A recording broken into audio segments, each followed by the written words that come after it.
Kevin Smith felling up? Yeah, that's a train wreck in the making.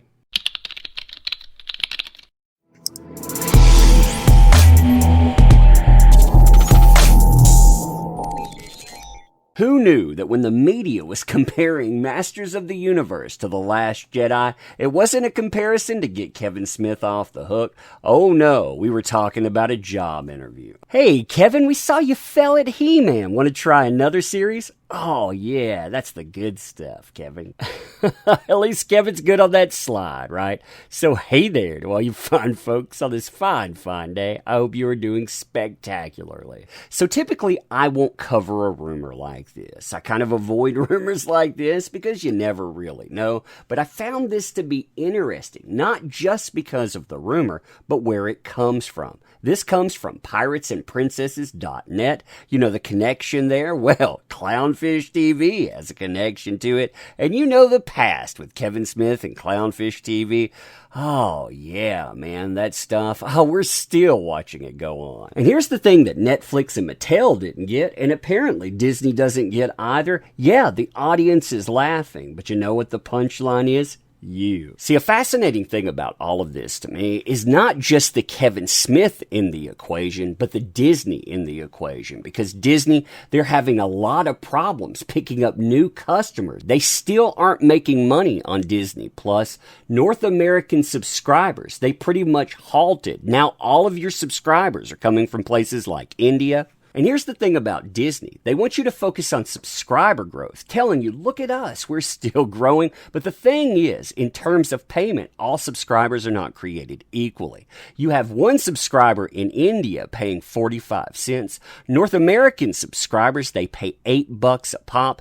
And who do you think Kevin Smith has been insulting as of late? See, here's the thing. Kevin Smith, he's already damaged a brand. He's damaged it quite a bit when it comes to He-Man. The proof of that? Well, all you need to do is go to any toy store in North America, look on the discount shelves, and you know what you find? You don't just find He-Man. You find He-Man at a huge markdown. Numbers like $30 going down to $13.57.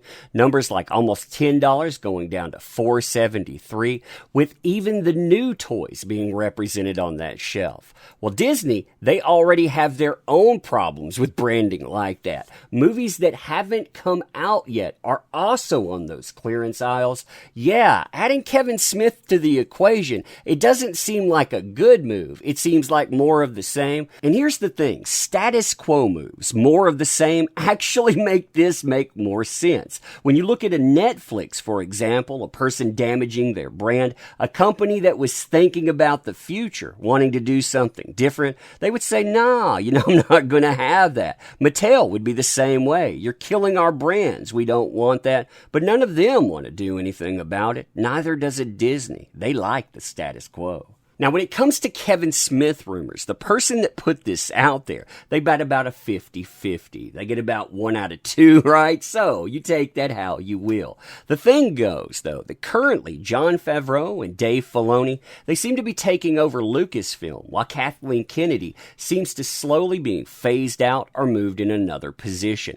However, she apparently still has creative control over a few things. She has creative control over Indiana Jones 5, which looks right now like it's going to be a massive flop.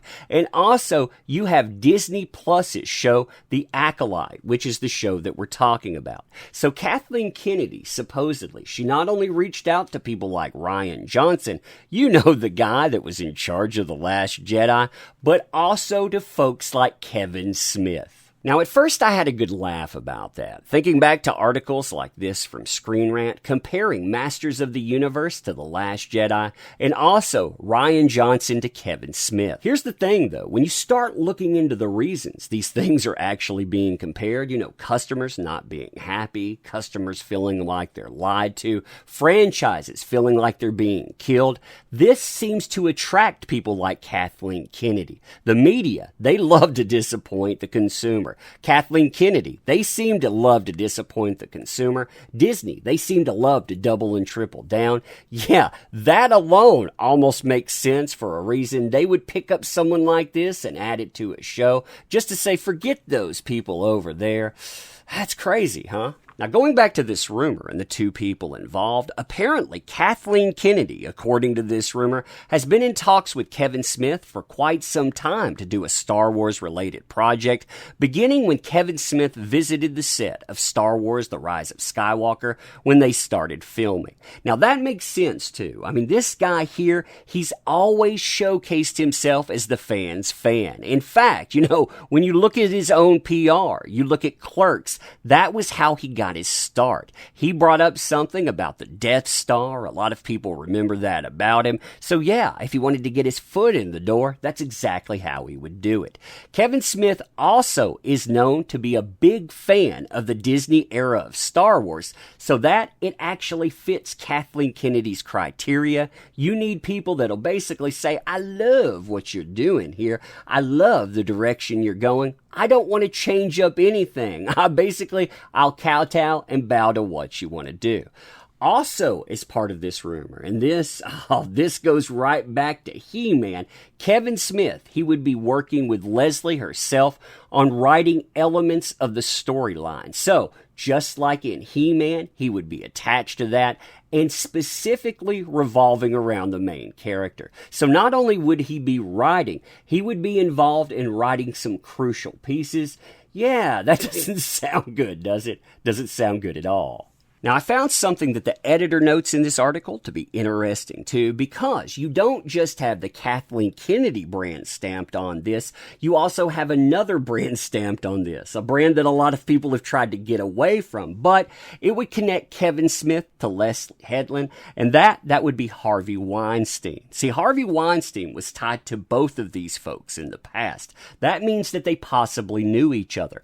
Why would that matter? Well, when Kathleen Kennedy goes out, she says, we need somebody to make this work. I got this guy over here I really like, and Kevin Smith, that person there, they may say, yeah, you know what? I like him. I've known him from the past. That guy, he would be good to pick up. Now, they also know that Disney and Bob Iger, they had tried to distance themselves from Weinstein. They were named in a lawsuit. It's also implied that Kennedy's hiring of Headland and subsequent surprise announcement caused a lot of trouble in the House of Mouse. So maybe this would be a way to settle things. Maybe this would be a way to say, we're going to keep some of this in check, and to also switch the names around, saying this isn't Leslie Headland that's in charge. This is Kevin Smith that's in charge. Again, giving you a different branding of sorts, a different way to sell it. Yeah, like I said, fascinating stuff. Fascinating connections. And all of this, oh man, unfortunately, like I said, it makes way too much sense. All of the failure, all of the fan disappointment, yeah, why wouldn't?